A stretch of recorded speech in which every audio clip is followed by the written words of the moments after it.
नमस्कार अनि हार्दिक स्वागत गर्दछु तपाईहरु सम्पूर्णमा मेरो युट्युब च्यानल ज्ञान र जानकारीको तर्फबाट। आज म तपाईहरुलाई ल्यापटपमा कसरी विन्डो 10 इन्स्टल गर्ने अथवा फर्म्याट गरेर कसरी विन्डो लोड गर्ने भन्ने विषयमा चाहिँ केही कुराहरु सिकाउन गइरहेको छु। त्यसका लागि तपाईसँग सर्वप्रथम एउटा साधनको आवश्यकता पर्दछ, त्यो हो बुटेबल डिस्क। तपाईसँग त्यो बुटेबल डिस्क चाहिँ सीडी मा भए पनि हुन्छ, डीवीडी मा भए पनि हुन्छ र पेन ड्राइभ मा भए पनि हुन्छ। मसँग चाहिँ यो एसपी को 16 GB को USB ड्राइभ मा बुटेबल डिस्क रहेको छ। यहाँ चाहिँ बुटेबल विन्डो मैले यसमा लोड गरिसकेको छु। सबैभन्दा पहिला यसलाई ल्यापटपमा इन्स्टल गरौँ अथवा ल्यापटपमा यसलाई राखौँ। मैले मेरो पेन ड्राइभ ल्यापटपमा राखिसकेँ। अब त्यसपछि ल्यापटप अन गरौँ। अन गरेसँगै F2 अथवा डेल की थिचेर हामी बायसमा जाउँ। यो आसुसको ल्यापटप F2 बाट बायसमा जान्छ।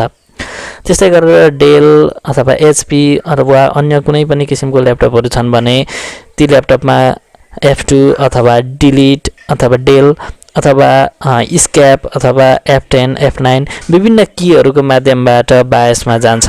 तपाईले त्यो कुन कीबाट बायसमा जान्छ भनेर आफै ट्राई गरेर बायसमा पुग्न सक्नुहुनेछ।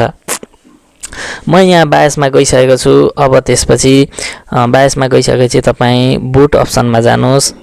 बुट अप्सनमा गए म बुट अप्सन भित्र गएर बुट अप्सनमा जानुहोस् र त्यहाँनेरि फर्स्ट बुट अप्सन, यो जुन अप्सन छ फर्स्ट बुट अप्सन चाहिँ तपाईले पेन ड्राइभ बनाउनु पर्ने हुन्छ। यहाँ UFT 3.0 सिलिकन पावर भनेर अलरेडी पेन ड्राइभ सिलेक्ट भइरहेको रहेछ। यदि यो हार्ड डिस्क अथवा कुनै पनि ड्राइभ चाहिँ यहाँनेरि बुटेबलको रूपमा सिलेक्ट भएको रहेछ भने चाहिँ तपाईले बुटेबल चाहिँ यहाँनेरि पेन ड्राइभ बनाउनु पर्यो। मैले USB 3.0 भनेर फर्स्ट बुट डिभाइसलाई पेन ड्राइभ बनाएँ। त्यसपछि तपाई हार्ड ड्राइभ BBS प्रोपर्टीमा जानुहोस्। यहाँनेरि जाँदाखेरि USB मेरो फर्स्ट USB सिलेक्ट भएको छ। त्यसपछि दोस्रोमा हार्ड डिस्क रहेको छ। यो ठिकै छ। यसलाई हामी स्क्याप गरौँ।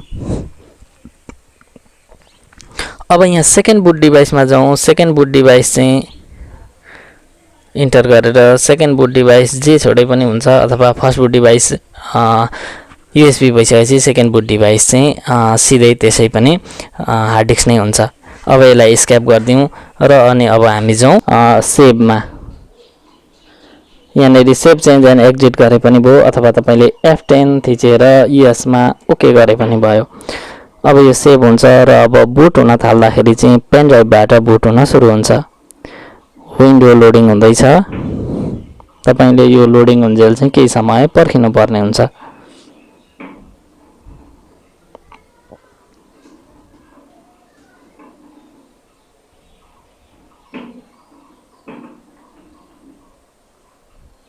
यसरी यो हाम्रो विन्डो खुलिसकेको छ। अब त्यसपछि तपाई नेक्स्ट गरिदिनुहोस्। मैले यसलाई नेक्स्ट गरेँ र इन्स्टल नाउ गरिदिनुहोस्। Install now.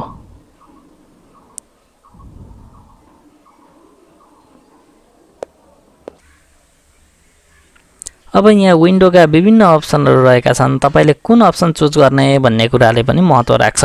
यहाँ x86 भनेको 32 बिटको विन्डो हो भने x64 भनेको 64 बिटको विन्डो हो। अब 32 बिट र 64 बिटको विन्डोमा चाहिँ के फरक छ भन्नुहुन्छ भने 32 बिटको विन्डोमा जस्तै 4GB को र्याम राख्नु भएको छ भने 4GB को 4GB युज हुँदैन। त्यहाँ समथिङ 2.3 अथवा 3GB सम्मको मात्रै र्याम युज हुन सक्छ। 4GB र्याम युज हुँदैन। अरु बाँकी रहेको चाहिँ अनयुजेबल भएर बस्छ। अब 64 बिटको विन्डो इन्स्टल गर्नु भएको छ र 4GB को र्याम इन्स्टल गर्नु भएको छ भने त्यसले 4GB नै र्याम युज गर्छ। अर्थात 4GB को र्याम छ र 32 बिटको विन्डो लोड गर्नु भएको छ भने 2GB अर्थात समथिङ 3GB सम्म मात्रै र्याम युज हुन्छ। बाँकी रहेको 1GB र्याम चाहिँ त्यतिकै अनयुजेबल भएर बस्छ। त्यसकारण तपाईले प्राय 64 बिट चाहिँ इन्स्टल गर्नु राम्रो मानिन्छ। मैले यहाँ 64 बिटको पनि KMS भन्ने भर्जन चाहिँ इन्स्टल गर्न जाँदैछु किनभने यो पोर्टेबल छ, चलाउन सजिलो हुन्छ। नेक्स्ट गर्दियौँ। यो KMS बाहेक अरु तपाईले जुनसुकै भर्जनहरु पनि चुज गर्न चाहिँ सक्नुहुन्छ। I accept गरिदिनुस्। अब त्यसपछि नेक्स्ट गर्नुहोस्। र अनि कस्टममा जानुस्।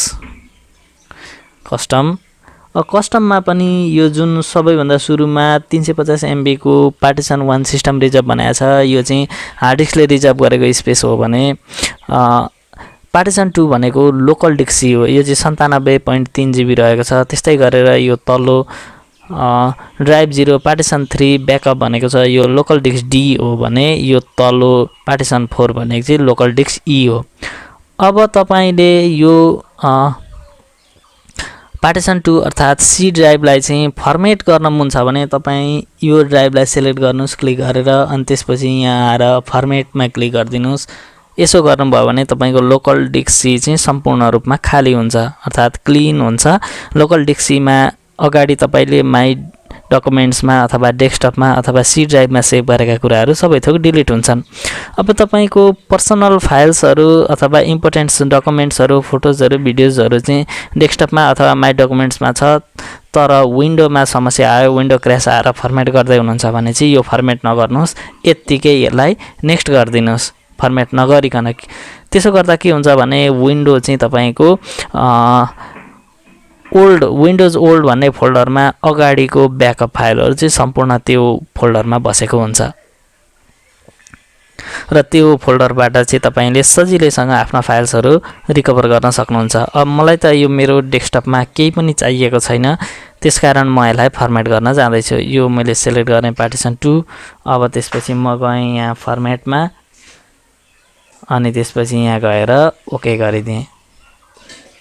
यसो गरेपछि 97 GB मा 56.6 GB फ्री थियो।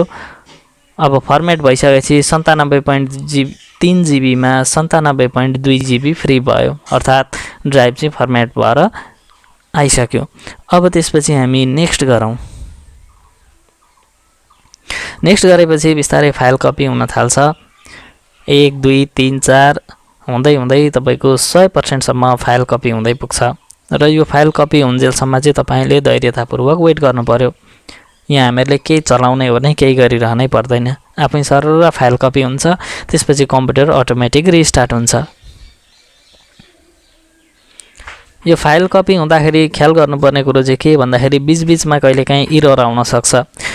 बुटेबल पेन ड्राइभ हामी अथवा बुटेबल डिस्कमा चाहिँ केही समस्या आयो अथवा हाम्रो त्यो बुट गर्ने फाइल्सहरुमा चाहिँ केही समस्याहरू आयो, भाइरसहरू पस्यो भने चाहिँ यहाँनेरि चाहिँ इररहरू देखाउन सक्छ। फाइल कपी हुँदा हुँदै 10%, 20%, 50% जति पर्सेन्टमा पनि इरर देखाउन सक्छ। त्यसकारण इरर आउँछ कि भनेर चाहिँ तपाईले ख्याल गर्नुपर्ने हुन्छ। यहाँ 4%, 5% यसरी नै यो चाहिँ अब बढ्दै जान्छ। तपाईले सीडी अथवा डीवीडी ड्राइभबाट विन्डो लोड गर्दै हुनुहुन्छ भने चाहिँ यो ढिलो हुन्छ र पेन ड्राइभबाट अथवा यूएसबी ड्राइभबाट चाहिँ फर्मेट गर्दै हुनुहुन्छ, विन्डो लोड गर्दै हुनुहुन्छ भने चाहिँ यो चाहिँ अलि छिटो हुन्छ तुलनात्मक रूपमा। र यो 100% पुग्ने प्रोसेस चाहिँ लगभग 8 देखि 10 मिनेट अथवा 15 मिनेटसम्मको हुन सक्छ।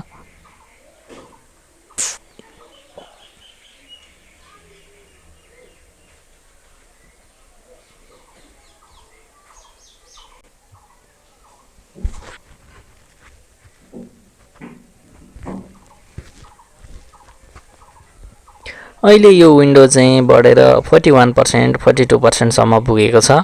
बिस्तारै यो बढ्ने क्रममा छ। यो बढुन्जेल चाहिँ तपाईले धैर्यतापूर्वक वेट गर्नुपर्ने हुन्छ।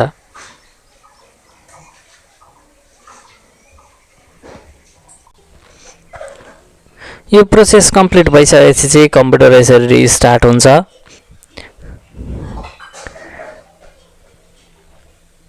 रिस्टार्ट भइसकेपछि कम्प्युटर फेरि खुल्यो, तर खोल्दाखेरि फेरि पुनः अघिकै विन्डो देखियो। यस्तो भयो भने के गर्ने भन्दाखेरि अघि हामीहरूले फर्स्ट बुट डिभाइसमा जुन पेन ड्राइभ बनाएका थियौँ, अब त्यहाँ चाहिँ हामीहरूले हार्ड डिस्क राख्नु पर्यो। यसलाई हामी एकछिनका लागि यस गरिदिउँ, यसलाई क्लोज गरिदिउँ, किनभने अघि हामीले फर्मेट गरिसकेका छौँ। क्लोज भयो। अब हामी F2 की थिचेर फेरि बायसमा जाउँ। अघि कसरी बायसमा गइएको थियो त्यसरी नै बायसमा जाउँ र अनि अब फेरि हामी बुटमा जाउँ। बुट अप्सनमा गइयो। बुट अप्सनमा गएपछि फेरि हामी यसलाई तल सारेर USB सिलिकन यो थियो। यो यसलाई चाहिँ हामी के गर्छौँ भन्दाखेरि हार्ड डिस्क कायम गर्छौँ। त्योभन्दा अगाडि हामी हार्ड ड्राइभ बीबीएस प्रोपर्टीमा जाउँ। यहाँनिर फर्स्टमा यूएफबी सिलिकन छ, यसलाई हामी हार्ड डिस्क बनाऊ, इन्टर गरौँ र दोस्रो हिटाचीमा जाउँ र ओके गरिदिउँ। फर्स्ट बुट डिभाइस अब हामीहरूको फर्स्ट हार्ड डिस्क भनेको चाहिँ हार्ड डिस्क भयो। यसलाई हामी स्क्याप गरिदिउँ र अब यहाँ हामी देख्न सक्छौँ फर्स्ट बुट डिभाइसमा चाहिँ यहाँनिर अलरेडी हार्ड डिस्क आइसकेको छ। अब हामी यसलाई सेभ गरिदिउँ, F10 गरिदिउँ र हामी इन्टर गरिदिउँ। यो चाहिँ अब सेभ हुन्छ। अब यसपछि चाहिँ हामी पेन ड्राइभ निकाल्न सक्छौँ। बुट ड्राइभ चाहिँ चेन्ज नगरिकन पेन ड्राइभ निकालिदिनु भयो भने पनि सरर इन्स्टलेसन चाहिँ अगाडि बढ्छ। तर त्यसो गर्दाखेरि फेरि पुनः कुनै दिन झुकिएर कम्प्युटर बुट हुने बेला पेन ड्राइभ लाउनु भएको छ भने पेन ड्राइभतिर बुट जान्छ। त्यसकारण कम्प्युटर नहुने समस्या झन्झट चाहिँ हुनसक्छ। त्यसकारण यो बुट डिभाइस चाहिँ चेन्ज गरिदिइहाल्नु भयो भने राम्रो।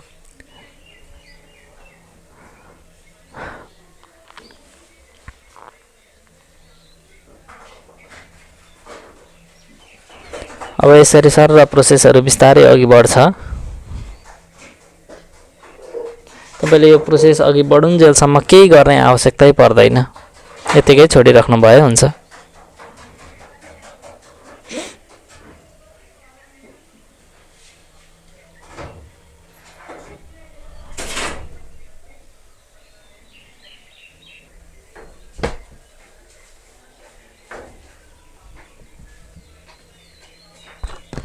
अब यसरी बिस्तारै डिभाइसहरू चाहिँ गेटिङ रेडी भन्दै 100% पुग्छ।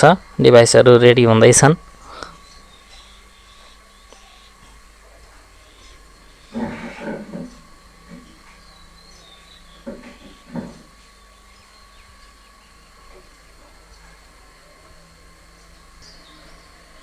तपाईको कम्प्युटरको पर्फर्मेन्स अनुसार चाहिँ यो चाहिँ कति ढिलो छिटो हुन्छ भन्ने कुरो निर्भर रहन्छ।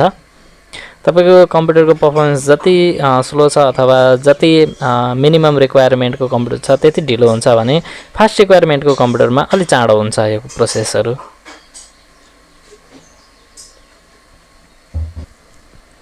यो गेटिङ रेडी भन्ने प्रोसेस चाहिँ लगभग 4-5 मिनेटसम्मको पनि हुन सक्छ। अब त्यसपछि कम्प्युटर अटोमेटिकली रिस्टार्ट हुन्छ।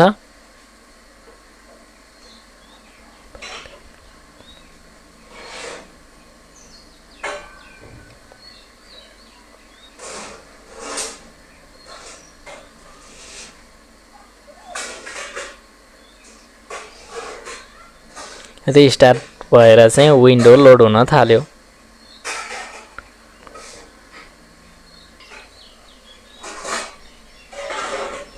यहाँनिर पनि यो प्रोसेसले चाहिँ 4-5 मिनेट लिन सक्छ। प्रोसेस सकियो। अब त्यसपछि वाइफाईमा लेट्स कनेक्ट भन्दैछ। अहिले हामी वाइफाई कनेक्ट नगरौँ, स्किप दिस स्पेस स्किप गरिदिउँ। अब त्यसपछि हामी कुन सेटिङ युज गर्ने भनेर यहाँ सोध्दैछ। युज एक्सप्रेस सेटिङै गरिदिउँ। यहाँ केही आफूले गर्नै पर्दैन, सबै उसैले गरिदिन्छ।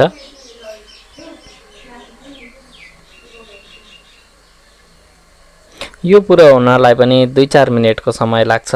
त्यो बेला नि तपाईले धैर्य गरेर पर्खिनु पर्ने हुन्छ।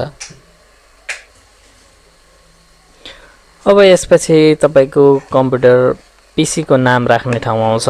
यहाँनिर तपाई सुरुमा राख्दिनुहोस्। यो आसुस को कम्प्युटर भएकोले मैले यहाँ ASUS भनेर आसुस नाम राखिदिएँ। तपाईलाई जे मन लाग्छ त्यो नाम राखिदिँदा भयो। र तपाई पासवर्ड पनि सेट गर्न चाहनुहुन्छ भने यो इन्टर पासवर्ड भन्ने ठाउँमा पासवर्ड सेट गरेर पासवर्ड हिन्ट पनि दिन सक्नुहुन्छ। मलाई यसमा पासवर्ड सेट गर्न छैन, त्यसकारण मैले यसमा सेट गरिन। अब नेक्स्ट गरिदिनुहोस्।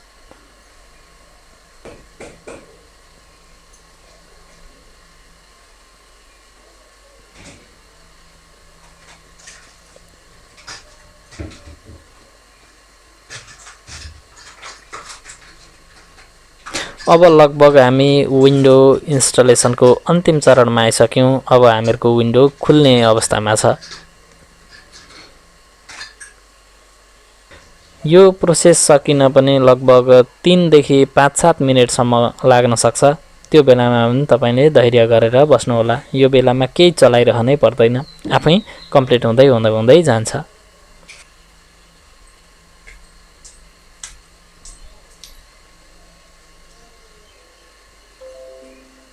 Let's start. अब चाहिँ हाम्रो विन्डो खुल्यो। यसरी हामी विन्डोलाई चाहिँ सुरुको अवस्थादेखि फर्मेट गरेर यो चलुन्जेलसम्मको अवस्थासम्म चाहिँ ल्याइपुर्याउन सक्छौँ। आशा छ यो भिडियोको माध्यमबाट तपाईहरुले आफ्नो डेस्कटप अथवा ल्यापटप कम्प्युटरमा चाहिँ विन्डो इन्स्टल गर्न सक्नुहुनेछ।